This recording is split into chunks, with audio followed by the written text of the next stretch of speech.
भक्त संख्या बढ़ी एवं भक्तिमय परिवेश सृष्टि होती। आज महाप्रभु अलारनाथ अनवसर दर्शन पहुंची पंचम दिन में आपण मैंने देखुवे हजार हजार भक्तों लंबा लाइन लगी। कैमरा पर्सन को भी चित्र देखाइबे।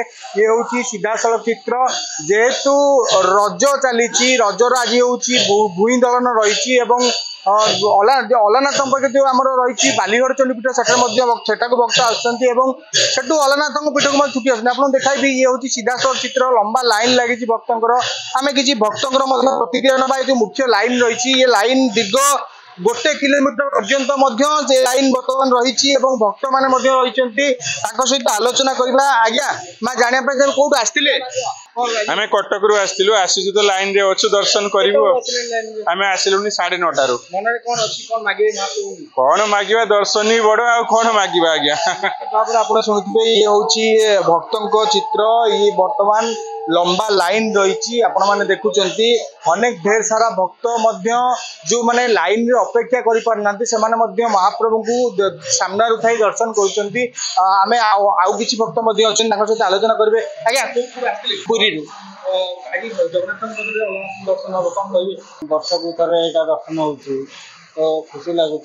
आज्ञा जाना चाहिए धाड़ी दर्शन को अपेक्षा कर कौन दर्शन करें अध घंटा पूरी जगन्नाथ दर्शन करेंगे खुशी हाँ मुझे 8 वर्ष पर बहुत खुशी लगे।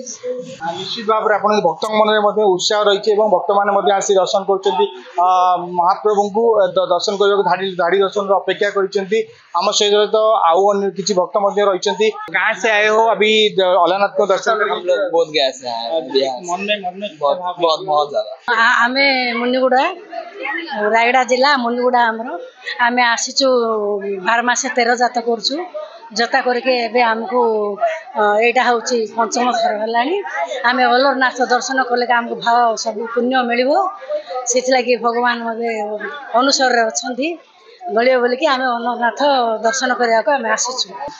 शुणुवे ये थिला भक्तों चित्र धाड़ी दर्शन को अपेक्षा कर भक्त एवं जेहेतु आज अणसर पंचम दिन रही महाप्रभु को दर्शन करेंगे महाप्रभु को अति प्रिय खीरी भोगटी पाई आत्मसंतोष करेंगे।